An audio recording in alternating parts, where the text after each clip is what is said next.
Muy buenas tardes, ¿cómo están? Bienvenidos una tarde más a 8 Magazine. Estamos en directo, 4 y 5 de la tarde y arrancamos. Esta tarde hablaremos de la historia del transporte de Segovia.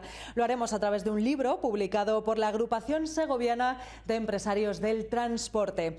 Además, trataremos también relacionado con el transporte el tema de la seguridad vial y de la importancia, además, de conocer las terribles consecuencias de un simple descuido al volante.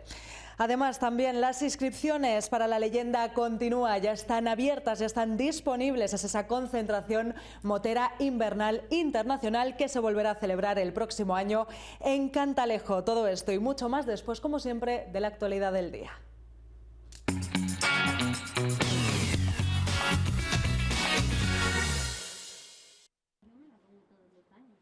De nuevo, a través de llamamientos, los ciudadanos acuden por franjas de edad y meses de nacimiento a su punto de vacunación. En Segovia capital hoy han acudido los mayores de las zonas básicas de Segovia 1, 2 y 3, de Segovia Rural y de La Granja. Los de 90 y más años, ¿no? Ya saben que este colectivo irá recibiendo simultáneamente la vacuna de la tercera dosis y la vacuna contra la gripe. Con la experiencia de las anteriores dosis y con la confianza que dan los años, la mayoría de ellos, acompañados de sus hijos, hoy han recibido el doble pinchazo, eso sí, una en cada brazo. O sea que las anteriores, ni la primera ni la segunda, hemos tenido ninguna reacción, ni mi mujer ni yo, ¿no? Así que esperamos que esta sea igual. No, hombre, tranquila sí, pero no así muy voluntariosa, pero hay que venir y hay que venir. Se ha procurado en estos llamamientos escalonar las citas para evitar colapso en los puntos de vacunación. Lo que se ha hecho ha sido dividirlo por grupos etarios, de manera que el número de personas que pertenecen a cada grupo de edad sirva como para esté controlado como para no colapsar el centro de vacunación. Por tanto, funcionando hasta este momento a plena normalidad. Se espera que los llamamientos sean sustituidos de nuevo por la autocita la próxima semana. Hoy los nacidos en 1928, mañana jueves están llamados aquellos que nacieron en 1929 y el viernes se reserva para 1930. Ni los juguetes se salvan de la crisis de suministros. La excesiva dependencia del mercado asiático está provocando escasez de stock en muchos de estos productos. Otros años podía faltar un juguete y decir, pues mira, en 15 días está. El problema va a ser este año, que a lo mejor ese juguete que hace 2 años en 15 días llegaba, este año no llega. China mantiene aún severas restricciones en cuanto al virus que están haciendo tambalear el mercado europeo. La mayoría de estos juguetes y sus chips provienen de este país y con el Black Friday y la Navidad a la vuelta de la esquina, los comerciantes se preocupan. No hay materiales, que los plásticos han encarecido, se consiguen menos. Por ejemplo, los chips para juguetes que llevan pues se consiguen peor. Y aunque los productores españoles pueden tener género, si les falta cualquier pieza como el proveedor mayor está en China, pues no llegan. Por ello recomiendan. Juguetes, pues puede haber determinados juguetes, pero cuando se pone algo de moda, si no viene el stock, es todo lo que nos va a faltar. Entonces nosotros lo que aconsejamos es que en cuanto lo tengan claro, cuanto antes vengan a por ello. Porque no solo falta materia prima, también la que hay es más cara. No saben cuándo se restablecerá el equilibrio, pero esperan que sea cuanto antes para poder atender la demanda de los clientes. El objetivo de la permanencia, un año más en la Liga Asobal, está cada vez más cerca en tan solo 2 meses de competición. Balonmano Nava-Vivero Serol ocupa la 6ª posición, empatado con Logroño y Cangas, y a tan solo 3 puntos de Granollers, que es segundo. Nosotros, nuestro objetivo, cuanto antes sumemos 20 puntos, más tranquilos estaremos. Vamos a ir partido a partido, se dice una frase muy hecha ya, pero nosotros vamos a competir con todos. Si nos dejamos el alma en el campo, como digo yo siempre, y nos ganan, les damos la mano ya por el siguiente. Una de las claves del buen momento deportivo es la integración de los nuevos fichajes. Hay una dinámica positiva, que es de lo que se trataba, la unión entre el vestuario es muy importante, y además de eso, también es muy importante la conjugación que hay entre el municipio y los jugadores que han llegado nuevos, que se han integrado muy bien. El entrenador que tenemos es una persona que sabe perfectamente manejar estas situaciones y de momento pues estamos en una dinámica positiva, esperemos que continuemos así. Balonmano Nava está siendo uno de los mejores equipos de la competición. Pero ellos también nos consideran a nosotros fuertes y eso es muy importante, que ya hemos logrado algo que se llama respeto dentro de la competición, a pesar de ser de Nava de la Asunción, el municipio tan pequeñito. Los partidos del conjunto navero son sinónimo de espectáculo. Es el cuarto equipo más goleador, solo por detrás de Barcelona, Logroño y Ademar.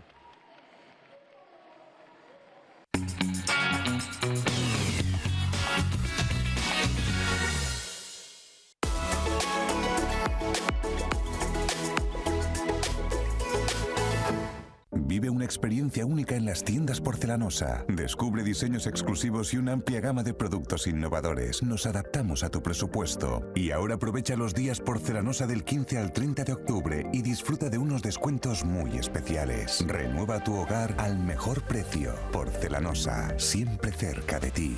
Carretera de Madrid-La Coruña, kilómetro 64. Y en Segovia, en José Zorrilla, 134. Pues la agrupación segoviana de empresarios del transporte ha editado el libro Historia del transporte de Segovia. Su autor es el presidente de esta asociación, Juan Andrés Saiz Garrido, quien nos acompaña esta tarde aquí en 8 Magazine. Juan Andrés, buenas tardes. Buenas tardes. Bienvenido. Bien hallado. Historia del transporte de Segovia. Bueno, aquí lo tenemos, son 450 páginas, 650 y muchas fotos que nos narran, ¿no?, cómo ha sido la historia del transporte de Segovia desde sus orígenes hasta la actualidad. Juan Andrés. Bueno, pues el pasado, el presente y también alumbramos el futuro. Eso es, se cuenta algo, ¿no?, de cómo va a ser el sector del transporte en esas páginas.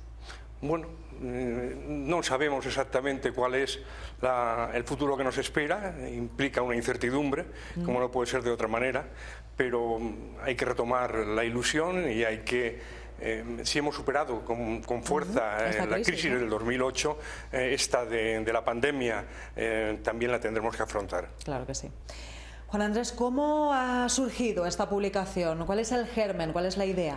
Bueno, pues que hay muchas cosas que contar, las cosas que no se conocen no existen, y entonces no solamente viendo la trayectoria de la Asociación de los Transportistas Segovianos, ASETRA, que es muy densa, 40 y tantos años al servicio del transporte y de sus socios, ¿no?, sino también todo lo que es la historia del transporte de Segovia, que va unido a todo el movimiento que ha tenido el paso del Guadarrama por esta provincia tan crucial a lo largo de muchos siglos, 20 por lo menos. Madre mía, por tanto, ¿con qué figura empezamos? ¿Cómo empieza el transporte en esta zona? Bueno, pues básicamente hay referencias prehistóricas, como no puede ser de otra manera, la verdad sí ha habido asentamientos, pero fundamentalmente es la etapa romana, ¿no?, el asentamiento en Segovia de los romanos por motivo de las minas de Otero y de Ortigosa y el traslado de esos minerales. Luego después se hace un asentamiento aquí que es estratégico de logística y también de defensa del Valle del Duero y lógicamente también el transporte de los moles de granito para construir el acueducto bicentenario que nos ilumina todos los días. La figura del arriero, ¿no?, por ejemplo, también es importante, el transporte de trigo que se hacía. Bueno, los arrieros de San García se caracterizaron fundamentalmente por el transporte del trigo de la campiña segoviana a Madrid, pero además de eso no se trataba solo de transportar trigo, sino de asegurar el abastecimiento de una ciudad que era muy compleja, que era la capital, la nueva capital de España, y entonces crecía de forma desorbitada y había que asegurar el pan con el trigo segoviano, y ahí es donde tiene una gran importancia fundamentalmente los arrieros de San García y de toda la comarca. Industria de paños, por ejemplo, ¿no? Bueno, la Casa de Paños lo que de alguna forma determina es el sello de calidad que hay que dar a lo que fue durante 5 siglos el esplendor económico y laboral de Segovia, que es la lana y los paños. Y en la Casa de los Paños se acreditaba esa calidad segoviana, cuando los paños de Segovia y la lana eran apreciados como punteros, ¿no? Marcaban raya en toda Europa y también allende los mares, en la nueva América descubierta. Juan Andrés, el transporte está ligado irremediablemente, ¿no?, con el crecimiento económico de un lugar, con el crecimiento de la provincia de Segovia, ¿no? Por supuesto, ha ido con el crecimiento, a veces llevándolo hacia adelante y otras veces ha sufrido los descalabros. El tema de los paños en concreto es que cualquier monocultivo, si se hunde en concreto, pues también se hunde toda la economía con ello, ¿no? Pero el transporte ha dado de sí, fue fundamentalmente, y sobre todo la estrategia de superar el Guadarrama, porque el hombre vino del sur, pero también en toda la vinculación de Segovia ha sido fundamentalmente con Madrid, que es donde hay la conexión económica, la conexión laboral, la conexión de productos y de comunicación ha sido mucho más siempre con Madrid que con el resto de la Castilla Vieja.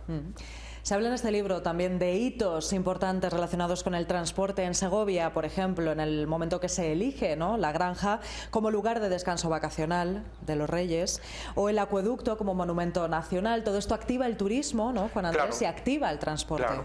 Vamos a ver, los reyes y su asentamiento en el Real Sitio de la Granja de San Ildefonso trae consigo no solamente la presencia de ellos en épocas estivales y vacaciones, ¿no?, sino también de la corte que vienen detrás de ellos y con ellos todo lo que eso conlleva. Y luego después el acueducto es el icono imprescindible de esta ciudad, que en un momento determinado, a principios del siglo XX, ya se dan cuenta de que hay que aprovechar ese mundo del turismo de calidad, del turismo de patrimonio, y el emblema del acueducto es el que atrae fundamentalmente con una serie de movimientos del Ayuntamiento de Segovia fundamentalmente. Hemos hablado del turismo, pero ¿y la industria, Juan Andrés? Bueno, la industria, nosotros en industria hemos hablado de los 5 siglos de esplendor de la lana y los paños, pero luego posteriormente la industria ha sido secundaria, pequeña, y la mayoría de hoy los polígonos industriales en la actualidad pues son más comerciales que productivos, entonces es una actividad complementaria. Yo pienso que una ciudad viva y una provincia viva tiene que diversificar sus patas donde asentarse en concreto, apoyarse del transporte, porque es fundamental para el desarrollo y la comunicación de personas y de mercancías, y hay que atender a un lógico y racional desarrollo industrial y vitalizar esos polígonos industriales, porque claro, no todo va a ser el turismo, y nos hemos dado cuenta con la pandemia que el monocultivo del turismo ha hecho muchísimo daño a Segovia al frenarse totalmente en seco toda la actividad hostelera. Claro que sí. No solamente transporte de personas, ¿no?, también de mercancías es fundamental para el sector. Por supuesto. Ahí andamos, es decir, nosotros en Aseta agrupamos a todos, tanto viajeros como mercancías, y eso nos hace de alguna forma más fuertes al tener unida la voz a la hora de defender al sector, de hacer propuestas e inclusive de hacer reivindicaciones en favor del transporte, del desarrollo de Segovia y de los segovianos. Claro. Juan Andrés, hemos comentado al principio el tema de la crisis de la COVID, ¿no? Ahora mismo estábamos viendo como, por ejemplo, el sector del juguete está entrando en crisis precisamente porque no llega el transporte, ¿no?, desde China o de otros países de los que dependemos, ¿no?, desde los mercados europeos. Yo no soy economista ni gran visor de lo que está ocurriendo, pero el crack de la pandemia del COVID ha sido mundial, y eso provoca que se han roto todas las relaciones que eran habituales a nivel productivo y a nivel de comunicación, y toda esa fiesta, toda esta situación, fiesta entre comillas, ¿no?, alguien la tiene que pagar, y lo está pagando de momento pues los sistemas de producción, de comunicación, de consumo, y que no es todo lo mismo. Es decir, hace un año y medio atrás todo esto ha cambiado mucho, más que en otro montón de años anteriores, y tenemos que adaptarnos a una nueva realidad, y todavía pues inclusive vemos que hoy está repuntando el COVID en toda Europa y en algunos países, porque es una pandemia del mundo, claro, está en unas cifras tremendas, trágicas, dramáticas. La COVID afecta, por tanto, al transporte, afecta a las comunicaciones. Afecta a las comunicaciones. Ahora mismo hay una situación de incertidumbre, pues porque, por ejemplo, nos encontramos el incremento de los precios de las materias primas, el incremento de los precios de los combustibles, el incremento imparable y constante del precio del gasoil, que, bueno, vamos a ver, no queremos alarmar, pero está movilizando situaciones y es muy fácil de llegar y decir, pues no pasa nada, hay que repercutir el incremento del gasoil en los precios del transporte. No es tan fácil. Y con ello también otro problema que ha surgido recientemente, que es la desafección de la gente joven con la profesión. Hay déficit de conductores, pero es un problema también pandémico, en el sentido de... es un problema que afecta a los Estados Unidos, a Gran Bretaña, a la Unión Europea, a España, a Castilla y León y a Segovia también. Hay déficit de conductores. Una ministra ha salido recientemente diciendo pagarles más. Si fuera todo tan sencillo como pagarles más, se resolvería el problema inmediatamente, porque inmediatamente sería repercutir ese incremento del salario en los precios del transporte. Pero los precios del transporte están cayendo también. ¿Por qué? Porque es el eslabón más débil de una cadena productiva en el que determinadas otros factores en concreto aprietan y para poder ser competitivos aprietan al eslabón más pequeño y más sufrido, que es el transporte. Entonces nos encontramos con empresas con pérdidas, con empresas con unos niveles económicos muy pequeños, y ahora empezamos a tener un problema también de falta de conductores. Vamos a batallar para hacer más atrayente esta profesión a los jóvenes y a las mujeres. Por supuesto, ¿por qué no? Sí, por supuesto. Hubo un momento en el que se incorporaron de forma más atractiva y notable, y luego después ha habido un cierto parón sobre ese particular. Es cierto de que es que los modos de vivir también cambian, y la gente joven, con todo su derecho, tiene más apetencia pues a tener un tiempo libre y el transporte una mayor sacrificado. Conciliación también. Claro. Es más complicado. Es más complicado, muchísimo más complicado. Pero hay que batallar, estamos en ello. El transporte lo que tiene es siempre una gran versatilidad para poder coger de puerta a puerta, comunicar personas y mercancías, y además para resolver problemas. Lo único que pedimos a las administraciones públicas es que se acuerden de nosotros a la hora de darse cuenta de una cuestión, que somos fundamentales y que además somos la cadena de la España real y productiva, donde está la economía de verdad. No en los juegos florales de todos los miles de millones que pueden venir de Europa, y que en las empresas de transporte de viajeros y mercancías no somos conscientes de que esté llegando. Pues sí, que en el momento que hay una crisis en este sector, Juan Andrés, lo estamos viendo, ¿no? Que todos los comercios se preocupan porque falta stock, falta materia prima, porque no pueden continuar con su actividad. Son unos problemas que van desencadenando otros, y todo es un proceso integral, y nosotros tenemos que estar ahí, y los que tenemos cargos de responsabilidad en la asociación tenemos la obligación de alumbrar el futuro y de dar a los socios y a los transportistas pues, seguridad, entusiasmo y demás, y al mismo tiempo apostar por la cultura, apostar por la comunicación, publicar un libro en el que se recoge todo lo bueno, no todo lo bueno, una parte de lo mucho bueno que tiene el transporte de Segovia. ¿Para qué? Para de alguna forma vitalizar a la asociación, para que los socios se sientan dignos y reconocidos en el libro, y también los ciudadanos, cuando lo vean, miren al transportista, al camionero, a los autobuses, a los camiones, a las empresas y a sus protagonistas, los miren con unos ojos de saber de que van antes y siguen llevando en la cabeza una SP de servicio público, porque todas esas empresas y esos vehículos y esos profesionales estamos para servir a Segovia y a la provincia. No se podía decir mejor, Juan Andrés. Muchísimas gracias por haber estado con nosotros. Ya saben que ustedes, si quieren saber más sobre el sector de transporte en Segovia, pueden consultar el libro, que está disponible en las librerías, no solamente para los socios de Asetra, es para todo el mundo. Vamos a ver, nuestro objetivo, aunque somos empresa editora, lo ha editado directamente Asetra. El objetivo fundamentalmente es difundirlo en el sector. Se ha llegado a todos los socios y a todos los tentáculos del sector del transporte, y a la economía, y a las instituciones que tienen una relación con la economía del transporte, y también al ciudadano. Están en las librerías, en algunas librerías de Segovia, ya en los escaparates a su disposición. Pues este es para mí, Juan Andrés, que me lo has dedicado, que lo sé claro, yo, cómo no. que lo sé yo. Así que este me le quedo, voy a consultar y un poquito también, que nunca nos viene de más a los medios saber sobre el sector del transporte. Solo cuando en esta los escribe un compañero. Eso es.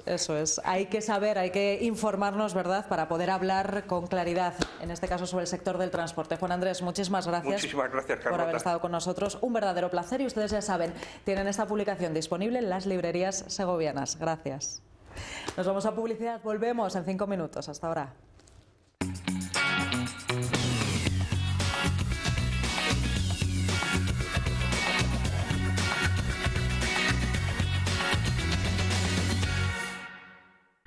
Pues seguimos en directo aquí en 8 Magazine, 4:32 de la tarde y continuamos. AESLEME es una asociación que lucha desde 1990 por una movilidad sin víctimas. Trabajan para concienciar a la sociedad sobre las terribles consecuencias de un simple descuido al volante. Para hablar de esto y más cuestiones nos acompañan esta tarde Maripaz González. Ella es coordinadora de AESLEME. Maripaz, bienvenida de nuevo. Buenas tardes. Buenas tardes.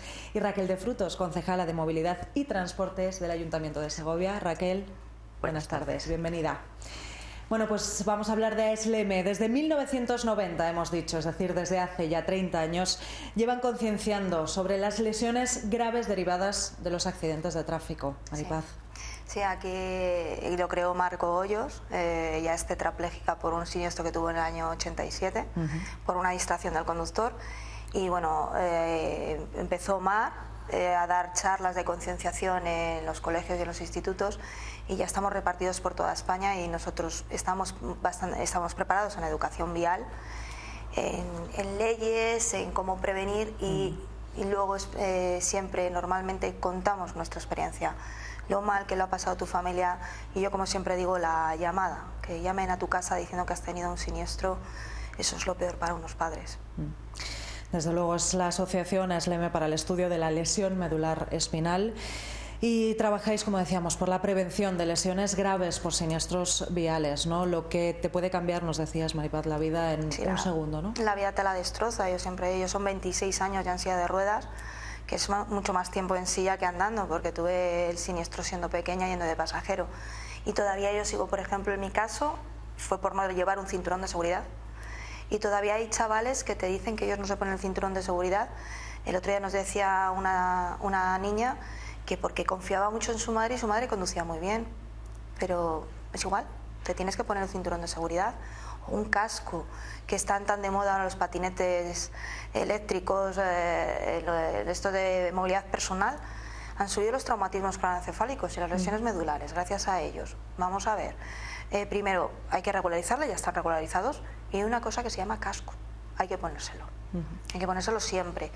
Ya no es ni que te obliguen ni que no te obliguen, ni que te multen ni que no te multen, pero es que tienes que mirar por tu vida, que eso, un patinete te coge 25 km/h.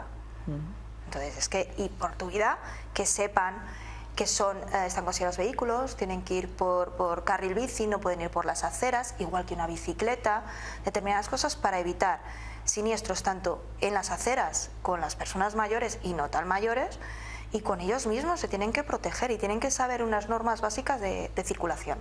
Hablábamos en la anterior entrevista, me parece que fue de también la importancia de la distracción con los móviles hoy en día. Todos llevamos el móvil en el bolsillo, ¿no? O entramos en el coche y lo dejamos al lado, y a lo mejor pues nos mandan un WhatsApp o una llamada, o pues bueno, en cualquier momento nos despistamos y decimos, bueno, si va a ser un momento, ¿no? Voy a mirar el móvil, y en ese momento pueden pasar muchas cosas. En ese segundo matas a alguien.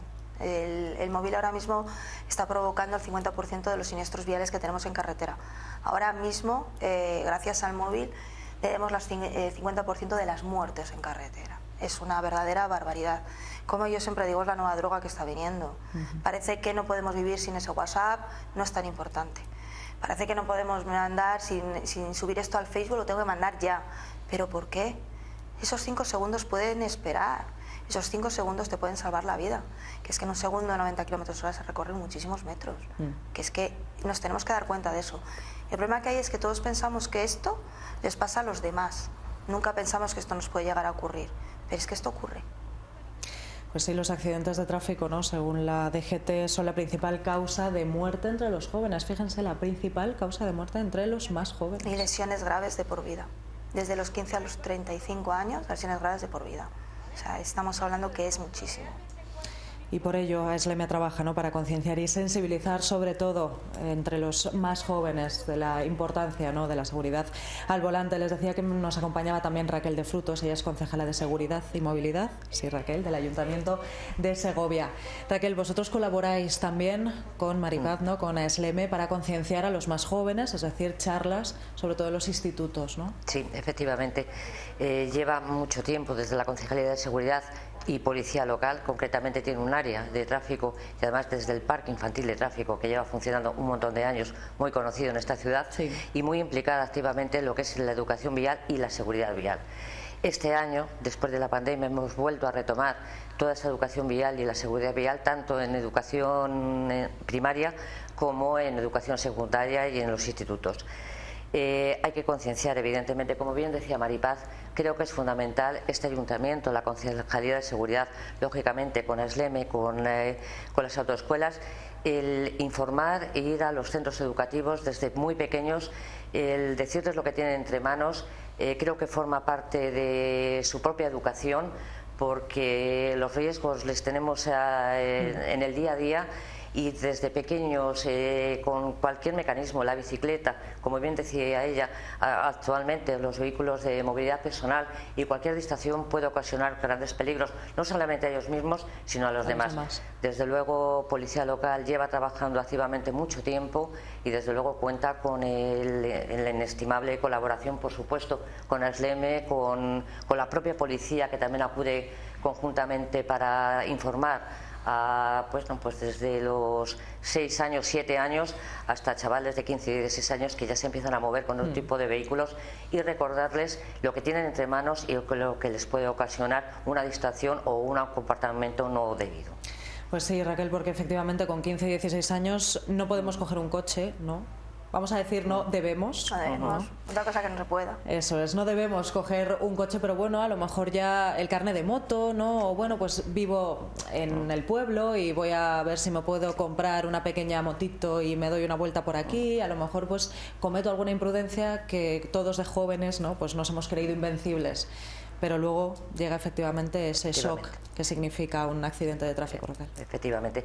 Lo que sí que es cierto que después, yo creo que también después de llevar un año y medio prácticamente parados y volver a retomar todo esto, lo que sí que es cierto que tanto los colegios como los institutos, la respuesta ha sido, bueno, impresionante. Todo el mundo, todos los colegios quieren este tipo de información. No sé si vamos a sacar todo el tiempo posible para poder, seguramente sí, ¿verdad, Maripaz? Sí. Dice Maripaz que sí. Diciendo Maripaz que sí, es adelante, por supuesto. Están deseosos de este tipo de información, tanto en las aulas, tanto como fuera de las aulas. Yo creo que además se está hablando mucho de esto. Creo que el tema de movilidad, el tema de educación vial, el tema de prevención de accidentes está en este momento muy latente y se está hablando mucho de ello. Hay un compromiso importante dentro de la Agenda 2030 también, un compromiso, la reducción de accidentes a un 50%, y creo que todas las administraciones estamos implicadas en ello, a reducir lo máximo posible este tipo de siniestros, y todo va encaminado a una movilidad sostenible, una movilidad segura. De hecho, el cambio de velocidades, la reducción de velocidades, este cambio de movilidad, y todo va encaminado a más seguridad. Claro que sí, decía la concejala Raquel que esas charlas mantienen una respuesta, ¿no?, importantísima desde los más jóvenes. Se encuentran también, Maripaz, nos lo contabas en otra ocasión, con un shock, ¿no?, o con historias reales. Claro. Ven lo que realmente puede ocurrir, y esto, pues bueno, aunque a ellos les mueva por dentro, pero eso es necesario, ¿no?, que les provoque algo y que realmente sean conscientes de, ostras, esto realmente me puede pasar a mí. Es que además vamos a unas edades que están ahí, como digo yo, en la preadolescencia, que nos ha pasado a todos, invencibles, que los de casa les regañan por todo, que sus grandes amigos son los que les quieren tanto y son los que les inician en determinados consumos de determinadas sustancias y determinadas cosas, que luego eso le pueden acarrear al resto de la vida. Yo siempre les digo lo mismo, yo ya no tengo libertad, yo estoy anclada a una silla de ruedas y es muy difícil, o sea, es que ir a un restaurante, ir a cualquier lado, estás expuesto a que no puedas entrar a un baño, en que no puedas entrar en una mesa, en que, bueno, yo en mi caso, pues yo la verdad es que me lo tomo bastante con humor, porque no hay otra, porque si te enfadas no merece la pena. Pero claro, tú les explicas, ¿sabes lo que es que tu padre se te caiga a tus pies y que tú no puedas hacer nada? Y que le veas que esté desmayado y tú no le puedas recoger, o que tengas un familiar en el hospital y no puedas ir a verle porque la silla de ruedas le transmite virus. Son cosas que son muy duras. Y en un porcentaje alto, sobre todo las chavalas, las chicas, nos salen llorando. Y yo siempre digo, prefiero que lloren ahí y que luego no tengan que llorar sus padres. Desde luego que sí. Y a veces a mí me dicen que si me compensa, porque es cierto que luego la vida es muy dura y hay momentos de la charla que a mí me cuesta, pues porque además yo soy una persona muy llorona, entonces sí se te pone un nudo en la garganta, pero tiras para adelante. Y ahí me dicen a veces, sobre todo a los profesores, ¿te compensa? Y les digo que sí, que si de esos chavales 2 les ha llegado, esos 2 les puedo salvar la vida, por supuesto que me compensa. Que las lágrimas de mi familia valgan para que no tenga que echar nadie más lágrimas. Entonces, por supuesto que a mí me compensa.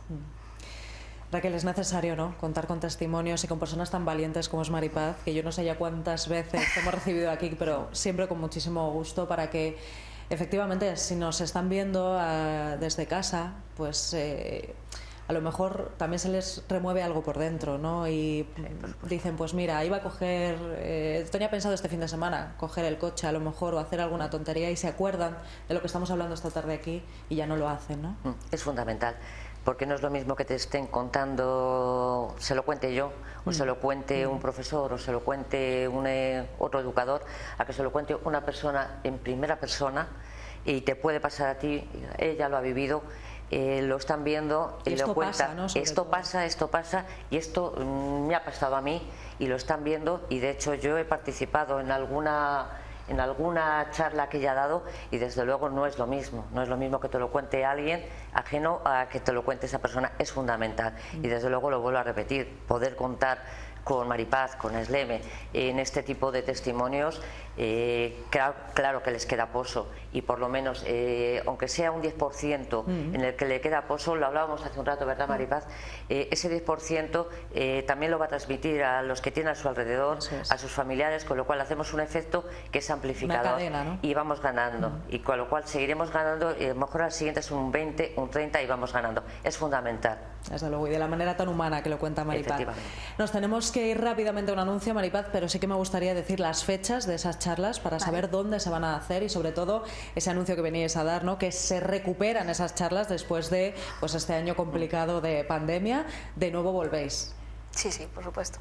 Cuéntanos, ¿dónde van a ser las fechas? Pues tenemos el día 30 el Felipe VI, el día 9 tenemos los maristas, y el día 15 tenemos 2 charlas en el María Moliner, y el día 16 una charla en el María Moliner. Los de María Moliner son de primero de bachillerato. Son unas edades muy buenas. Muy buenas, muy indicadas. Y vamos la policía con la Autoescuela Santa Columba de Cenae, y vamos a Esleme. Son charlas largas, pero les llega. Ellos les dan pues las normas que tienen que seguir, y si no cumplen las normas te puede pasar. Yo siempre digo que cumplir las normas salva vidas. Desde luego. Ojalá a todos, ¿no?, en el instituto, en el colegio o en bachillerato, efectivamente, pues nos hubieran contado a alguien como Maripaz su caso, para que luego pues no cometiéramos ninguna infracción y, como decíamos antes, ningún descuido que puede terminar fatal. Muchísimas gracias a las dos. Muchísimas gracias a vosotros. Muchísimas gracias. Nos vamos a publicidad. Un anuncio nada más y volvemos. No se vayan.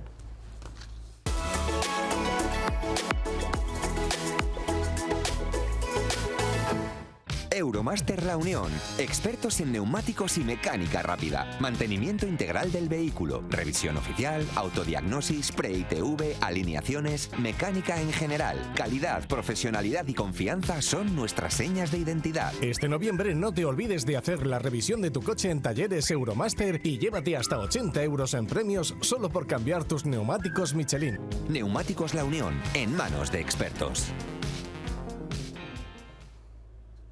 Pues la palabra misionero nos lleva a pensar en solidaridad con los más necesitados en zonas deprimidas, lejanas. Y es exactamente la definición que mejor encaja con Felipe Álvarez. Él es segoviano, natural de Bernardos y desempeña una labor importantísima, solidaria, desde hace más de 30 años. Lo conocemos de la mano de nuestro compañero Alberto Guerrero.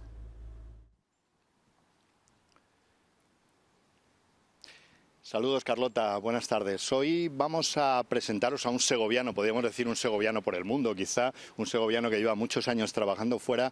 Muchas veces son perfiles de vecinos nuestros que realizan labores dignas de mención, desde luego, y que siempre que llegan aquí a España, quizá por unos días de vacaciones o por otros trámites, aprovechamos a recogerlos para que nos cuenten cuál es su trabajo. Es el caso de Felipe Álvarez, que hoy nos acompaña. Felipe, buenas tardes. Muy buenas tardes, Alberto. Segoviano de Bernardos, si no me equivoco. Correcto. Es bueno que lo digamos porque si no en el pueblo luego dicen que no lo hemos dicho. Decía yo que sois segovianos que andéis por el mundo haciendo labores dignas de mención. ¿Tú llevas cuántos años en Perú? 27 ya. ¿Y qué es lo que te llevó allí? Hacer el servicio militar. Soy religioso y teníamos la opción de una plaza allí y para allí me fui. 6 meses, pero llevo 27 años. Perteneces a la Congregación de Hermanos del Sagrado Corazón. Correcto. Y marchaste para allá a trabajar en educación, porque eres profesor también. Sí, inicialmente la plaza la teníamos en un orfanato, ahí fue mi primer año, luego pasé a Fe y Alegría, estuve trabajando 10 años por allá, en zonas urbano-marginales, luego a La Selva, un pedagógico donde formamos profesores para zonas indígenas y además indígenas ellos. Y luego, bueno, pues me ha tocado en lo que no quiero, que es estar en 2 colegios particulares, pero también he aprendido a estar en eso porque ahí también se hace misión y también es parte de lo que ayuda a sustentar el resto de la obra educativa. Felipe, decía, se hace misión. ¿Sería correcto decir que Felipe de Bernardos es misionero? Yo nunca me lo había planteado, pero llevo unos cuantos años que te lo dicen y digo, bueno, pues algo soy misionero. No sé si por ayudando o por hacer un poco quizá lo que hacía Jesús en su entorno, pero bueno, ahí estamos. ¿Cómo ha evolucionado Felipe de hace 27 años cuando se marchó joven para allá? Supongo que lleno de muchas ilusiones, que seguramente las seguirás teniendo, al Felipe que está aquí ahora con nosotros en Segovia. Hombre, yo diría que evolucionamos en edad, pero en sueños los mantienes. Me ha tocado en los últimos años asumir direcciones, mucha burocracia, no por la congregación, sino por temas de cómo es la educación en Perú, y eso que como que te resta fuerzas, ¿no? Entre la edad y la burocracia, que es un muro terrible, pero bueno, ahí seguimos dando la batalla. Y en aquellos sueños que te llevaste en la primera maleta, ¿cuáles o cuántos se han cumplido? Mira, yo no sé si me llevé sueños, me llevé ilusión, me llevé estar bien con los chicos, que es lo que a mí me gusta, y en eso intento estar todo lo que puedo. Y desde el principio tengo clara una cosa, y es que allí he recibido 1000 veces más de lo que he dado. O sea que...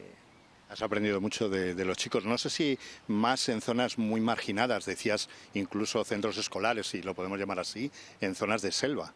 Sí, he trabajado en zonas urbano-marginales de la gran ciudad de Lima, ahora estoy en otra, en una ciudad al norte de Barranca, en la selva.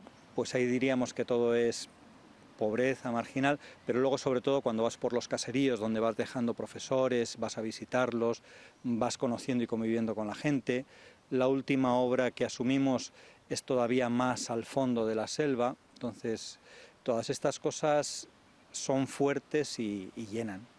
No sé si el choque se produce cuando uno llega a una zona marginal como las que tú describes ahora, se reúne con los chavales. Yo siempre digo que los niños son niños en todos los sitios, sí, así que se parecerán mucho, pero el sistema de enseñanza, los sistemas educativos que se apliquen en aquel país, chocan mucho con lo que nosotros tenemos aquí. ¿En aquel primer momento te ha ido chocando siempre que vuelves y ves cómo están los niños aquí y cómo siguen allí? Sí. Bueno, mira, yo creo que los niños allí son mucho más naturales o llevan quizá 10 o 15 años de retraso con respecto a acá por el tema de las tecnologías, la modernidad. Allí ya te vas encontrando con muchas situaciones en que las familias trabajan y no cuidan de los chicos, con lo cual el chico empieza a andar a su aire y es otra cosa.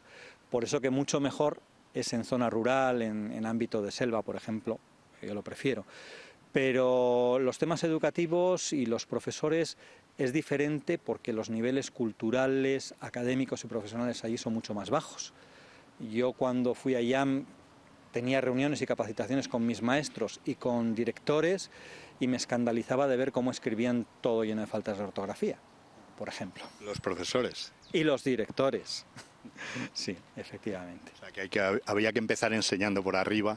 Sí, supongo que esa labor la habéis ido haciendo, os habéis ido formando, ¿no? Sí, una capacitación casi. Sí, el gran reto que yo tengo desde hace bastantes años son los profesores. Formar equipos de profesores, y no tanto quizá por el tema de que tengan menos falta de ortografía, que tengan más cultura, más bagaje, sino sobre todo por el hecho de que sean capaces de preocuparse por los más necesitados. Ahora, por ejemplo, que estoy en 2 colegios particulares, el reto es ese. O sea, en los colegios particulares, y aquí en España pasa lo mismo, ¿quiénes son los más necesitados, los que más problemas tienen, aquellos que la familia los tiene abandonados? Y trabajando con ellos se logra sacar adelante cosas que normalmente las echas a perder. Fíjate, estamos hablando de Perú, que es donde tú desarrollas tu misión, vamos a decirlo así, y yo estoy pensando en la gran comunidad latinoamericana que está en España, que vive con nosotros. No sé cómo nos ven allí cuando tú hablas con los chavales, les cuentas que eres de Segovia o que eres español. No sé si lo siguen viendo ellos como un sueño, como una meta, conseguir cruzar este charco tan grande y venirse aquí a Europa. Yo creo que ya lo ven más. Es que hay muchísima gente de allá que se ha venido para acá. Yo tengo un montón de exalumnos por aquí. Simplemente se atreven, dan el salto, tienen suerte, les va bien y entonces hay gente que les mira como referente. Entonces sí, para mucha gente sigue siendo el sueño. ¿Y crees que eso puede ser perjudicial para el futuro de un país como Perú, el que su juventud o desde la infancia estén pensando en dar ese salto a otros países y no dejar el talento que seguro tendrán allí en ese país? Tiene de positivo y de negativo. O sea, cuando tienes gente que viene y que dice yo quiero progresar por ayudar a mi familia, yo he visto muchos casos en que realmente han hecho una gran labor con los suyos viniendo acá. Pero luego tienes otros muchos que es el sueño este iluso de decir, no, yo es que quiero ser mejor, quiero tener un mejor bagaje económico, un mejor carro, una mejor casa. Claro, es otro tema diferente. Cuando hablamos de misiones, pensamos en una red que se va extendiendo, que se siguen buscando nuevos proyectos. No sé si eso lo hacéis fijándoos en determinadas poblaciones. Bueno, el tema lo tenemos muy limitado. En España, en Perú y en todas partes tenemos un problema muy fuerte de vocaciones, lo cual quiere decir que extenderte está muy condicionado. De hecho, dejamos una obra hace 4 años precisamente por no poder ya continuar con ella. Entonces el tema de vocaciones es álgido. Por eso uno de mis retos en estos momentos es formar equipos de gente que tenga más o menos las mismas capacidades que nosotros, sin ser religiosos, para poder asumir al menos las obras que tenemos. Y ojalá que si algún día nosotros tenemos que retirarnos, ellos lo sigan haciendo igual de bien. Y ojalá que pudiéramos coger alguna otra cosa. Pero lo de coger alguna otra cosa es complicado. Pues precisamente quería acabar por ahí. Decías tú que el tema de las vocaciones, en este caso la vocación religiosa, está complicado de hacer equipos, pero es imprescindible, tú decías ahora, no, formar a gente que, aún no siendo religiosa, pueda colaborar con vosotros. Es decir, alguien que nos pueda estar viendo, que le resulte llamativa, no sé si despertar su vocación, pero un trabajo en el exterior, una colaboración, puede ser sin integrarse en una congregación. Sí, o sea, de hecho, los primeros colaboradores que tenemos son los profesores que trabajan con nosotros. Yo estoy en un colegio donde somos 35 personas y estamos 2 religiosos, bueno, 3 ahora, ¿no? Es decir, bueno, pues formamos ese equipo. Pero luego también hay gente que son exalumnos y que colaboran contigo en cuestiones solidarias o, por ejemplo, con el psicólogo tenemos proyectos de trabajo de voluntariado dentro de la ciudad. Luego yo creo que desde que el año que fui al año siguiente empezamos a recibir exalumnos de nuestros colegios de aquí de España como voluntarios allá. Una de las obras que tenemos allá está netamente en función de los voluntarios de nuestro colegio de Madrid, por ejemplo. Hay un matrimonio que ha estado allí 10 años, ha tenido allí 5 hijos. Entonces, sí, por supuesto. Y todo el mundo que pasa por allá dice lo mismo que te he dicho antes. Se recibe muchísimo más de lo que se da. Bueno, por último quería preguntarte, te preguntaba al principio cómo había cambiado el Felipe de hace 27 años con respecto a ahora, y quiero preguntarte qué cambios notas en tu pueblo, en Bernardos, cada vez que vienes, cada 2, 3 o cada año. Mira, yo te diría que me siento muy bien en mi pueblo porque cuando llego, aunque haya gente más vieja, menos gente joven, hay menos bares, pero dices, no sé, encuentro un ambiente que a mí la tierra realmente me encanta. Me gustaría llevarme la tierra para allá o poder estar en la tierra cada... Eso.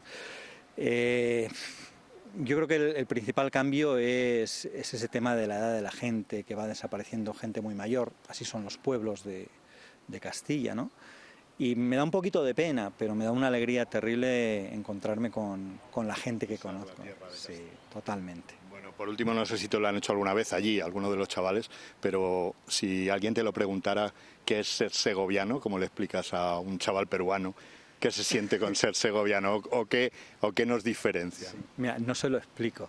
Fíjate que una de las cosas de la pandemia es que estamos permanentemente en reuniones o en clases. Yo siempre, de fondo de mis pantallas, tengo fotos que yo he tomado de mi tierra, del castillo, de la ermita, de la iglesia, de las calles, de las piedras, la pizarra, lo que sea, y todo el mundo te pregunta, ¿y dónde es eso? ¿Y qué es eso? ¿Y qué bonito? ¿Y cuándo me va a llevar para...? O sea que las imágenes, y en la televisión tú lo sabes eso de sobra, atraen mucho y dicen mucho. Pues Felipe Álvarez, muchísimas gracias por haber compartido estos minutos aquí en La 8 Magazine. Hemos disfrutado escuchándote describir tu trabajo en Perú. Felipe Álvarez, religioso de Bernardo, segoviano, que tiene las imágenes de Segovia siempre, como dice él, de fondo para que no se olvide de dónde viene. Muchísimas gracias. Muchas gracias a vosotros, ha sido un placer compartir este tiempito. Pues compañera, aquí nos quedamos charlando con Felipe, no tenemos más tiempo, pero aprendiendo mucho de estos segovianos que desarrollan labores, como decíamos al principio, dignas de mención por el mundo.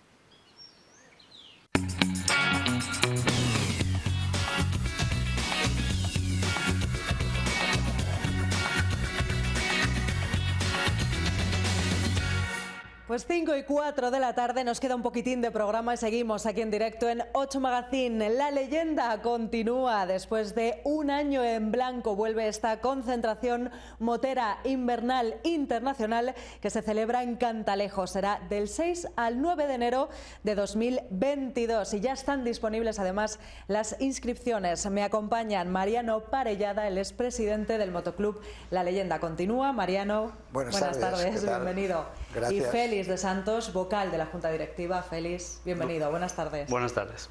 Bueno, pues ya está casi todo preparado, Mariano, con ganas. Bueno, casi todo.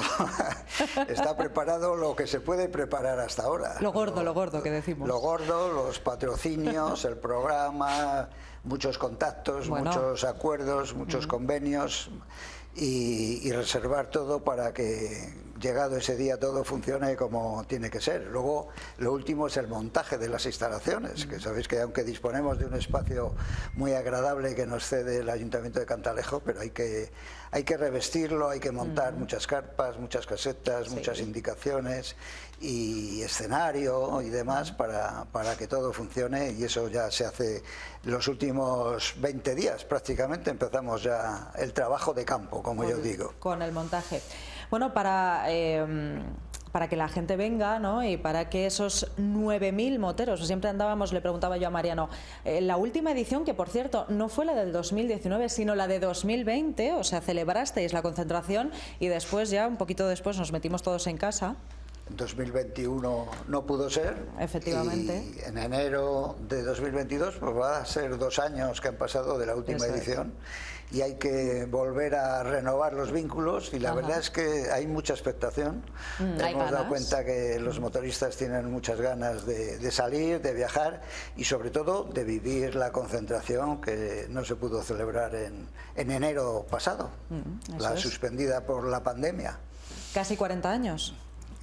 Casi 40 años, Mariano. Bueno, 39 ediciones va a ser esta de concentraciones invernales. Sí. Y como te decía antes, fuera de antena, que antes de las invernales organizábamos concentraciones en verano. Que el próximo mayo cumplimos 45 años organizando eventos, principalmente concentraciones, pero en los diferentes motoclubs que hemos estado todos estos largos años hemos hecho un poco de todo, hasta carreras de velocidad, subidas en cuesta, gincanas, exposiciones exposiciones de motos antiguas. También hay un trocito en la concentración de Cantalejo de esas exposiciones de motos. Hemos hecho preciosas. concursos de fotografía dedicados al mundo de la moto, hemos hecho concurso de relato corto con tema motociclista.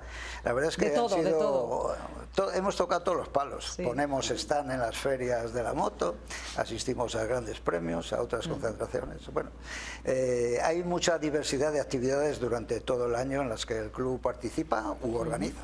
Eso es, pero lo grande, ¿no? Podemos decir, es esta concentración de Cantalejo, les decía, del 6 al 9 de enero de 2022, que parece que falta mucho, pero que nada, estamos ahí otra vez, con todas aquellas personas, 9.000, decíamos, en la edición anterior, la última que se celebró, la de 2020, y es muchísima gente. Yo les decía antes a Mariano y a Félix, el año que a mí me tocó estar allí cubriéndolo para esta casa, pasamos mucho, pero que mucho frío, y me decían, bueno, es que es lo interesante, ¿no? Es el kit de la cuestión, Félix, de la concentración. Si no se pasa frío, no es la leyenda continua.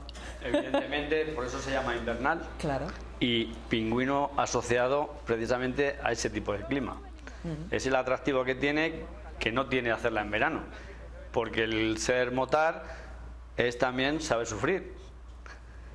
Y con sufrimiento todo sabe mejor. Entonces, pues o sea, que subirse a la moto con frío es otra cosa, ¿no? Es otra cosa y hay que vivirlo para saber realmente. Ahí se sabe quién es el auténtico motero de corazón. O el motinguero, que digo yo, que el motinguero es el que la saca de paseo en verano para ir a tomar el vermú. Entonces esto... te decía que es una pequeña aventura. El viaje en sí forma parte de la concentración. Y sí que es verdad que ha habido años suaves, que nos ha tocado los menos, y la gente se quejaba. Y de esto no tiene mérito venir a la leyenda o antes a Pingüino si no hace frío. Claro. Entonces, aquí si no nos hace menos algo, ¿no? Si las temperaturas no bajan de cero, esto en esos días de enero normalmente hay buenas heladas, hay años que hay nieve, niebla, algo de lluvia hemos tenido a veces, pero es lo más incómodo, incluso que la nieve, quitando la Filomena del año pasado, porque antes comentábamos que nos libramos de esta Filomena por la pandemia, porque si no hubiera habido pandemia, la concentración estaba anunciada y no se podía cambiar. Entonces yo pienso que el pasado enero nos hemos librado de un fracaso total, porque los motoristas no hubieran podido llegar. Claro.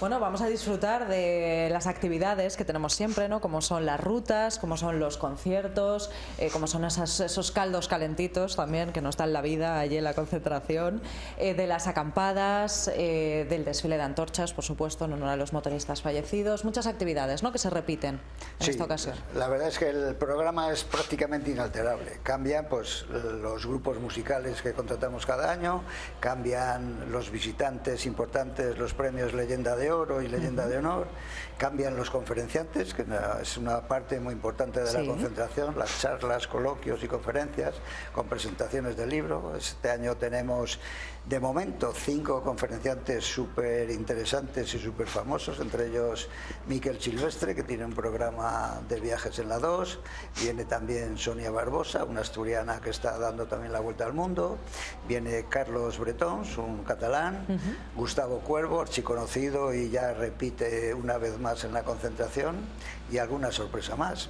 Y luego falta mencionar, que has mencionado muy bien prácticamente muchos de los puntos de las actividades, la fiesta que hacemos en Turégano de Saluda a los motoristas del mundo. Es una fiesta espectacular el viernes por la noche, cuando desde el castillo y desde la plaza encendemos unas antorchas y acompañamos con 10 motos, 5 con las antorchas y 5 con las banderas, para subir al castillo, y desde las almenas saludamos simbólicamente a todos los motoristas del mundo. Estamos intentando transmitir a través de algún canal de vía internet para que se vea prácticamente en el mundo entero. Quien se apunte a ese canal para que lo vea en directo, porque es una fiesta que cada año tiene más aceptación y es más espectacular, simbólica y sobre todo muy especial, con un significado muy especial, aparte del desfile de antorchas de todos los años, que se celebra el sábado por la noche por las calles de Cantalejo y termina en la plaza. Desgraciadamente este año tenemos muchas peticiones de antorchas recordando a motoristas que han fallecido. Claro, también son 2 años los que han pasado. Y bueno, pues seguimos teniendo noticias fatales de accidentes y de pérdida de de antiguos amigos de la leyenda, que no podrán estar este año, y sus amigos o sus familiares pues los quieren recordar con antorcha. Ese es el lado triste, pero a la vez muy simbólico, muy íntimo y muy emotivo. Bueno, pues las actividades que se repiten y que, como decíamos, tenemos muchas ganas de disfrutar. Contarme, por cierto, esto del glamping. ¿Qué es esto del glamping? A ver, que yo ojeando un poquito la página web, digo, ¿qué es esto del glamping? Bueno, el glamping es una empresa a la que facilita un modelo de hospedaje dentro de la concentración. Que es básicamente, son como una especie de jaimas o tiendas de campaña con todo tipo de confort. Están muy chulas, yo que he visto ya. las fotos, les animo a que echen un vistazo a la página web. De hecho ya son 2 ediciones las que han participado, ¿verdad? Sí. Y con mucho éxito, la verdad que en principio dices, es que es un poco reacio a lo mejor a meterte, pero están con tu cama, tu calefacción, con todas las garantías. Y bueno, como en la zona tampoco hay quizás todo el alojamiento hostelero que quisiéramos para la concentración, pues es un añadido más para todo aquel que se quiera acercar y pueda disfrutar del fin de semana. Y también se suma a ello el que el motorista no venga cargado con todo el equipaje en la moto, viene con lo puesto prácticamente, aunque tiene que traer ropa de abrigo, porque las tiendas, aunque están equipadas con edredón y con colchonetas, hace frío y hay que traer algún saco más de montaña y buena ropa de abrigo. Sí, sí. Bueno, es que tenemos que decir que los visitantes, esos 9.000 visitantes de la edición anterior, muchos repiten. Es una concentración internacional porque vienen de todas partes del mundo, hasta Cantalejo esos días. Y además hay gente que viene pues con su tienda de campaña o bien de casa rural. No hay muchos planes distintos para la leyenda continua. Mira, precisamente aquí en la mesa hemos puesto unos flyers que hemos editado a través de la Diputación con unas ofertas que ya se han terminado hace tiempo porque han tenido una aceptación fenomenal con descuentos en restaurantes, hoteles y casas rurales. Y la verdad es que sabemos, no solo se han ofrecido en la leyenda, se han ofrecido a nivel general, pero yo sé de muchos motoristas que lo han aprovechado y han reservado a través de estos bonos de Diputación, que hay que agradecer. Y bueno, se acabaron antes de tiempo y ahora mismo pues ya no se pueden permitir esos descuentos, pero creo que muchos lo han sabido aprovechar muy bien. Y como decía Félix, pues la capacidad hotelera no es muy grande, pero los motoristas se buscan la vida y en un radio de 30 o 40 kilómetros hay bastantes camas de pequeños hoteles, de casas rurales, gente que alquila casas y la verdad es que se llena todo prácticamente. Sí, también se reactiva, ¿no?, un poquito la economía y todo este sector después de este tiempo tan malo, ¿no?, que hemos pasado, que ya vamos a olvidarlo. Si os parece, digo yo que ya tenemos que despedir los precios de las inscripciones. Me corregís si me equivoco. Sí, Mariano, muy Félix. fácil. 25 euros con cena, ¿no? Exactamente. 20 sin cena, estos son los precios de las inscripciones anticipadas, y 23 euros en taquilla. Exacto. Y ya pueden disfrutar de la concentración. Si me dejas hacer una Muy rápido, Félix, que nos vamos. En taquilla solamente se va a poder hacer la inscripción. La cena tiene que ser previo al concierto anticipado. Vale, o sea que en taquilla son esos 23 euros, pero sin cena. O sea que si quieren acudir a la cena, pues tienen que ser previamente, tienen que hacer la inscripción vía online. Félix, Mariano, muchísimas gracias por haber estado con nosotros y nos vemos en La Leyenda Continúa, más abrigados, pero disfrutando de ese ambiente motero. Muchas gracias a vosotros. Un placer. Gracias a vosotros por darnos esta oportunidad. Y nosotros nos vamos, volvemos mañana a las 4:05 con más de 8 Magazine en directo. Se quedan ahora con la videoteca. Pasen una feliz tarde y cuídense. Hasta mañana.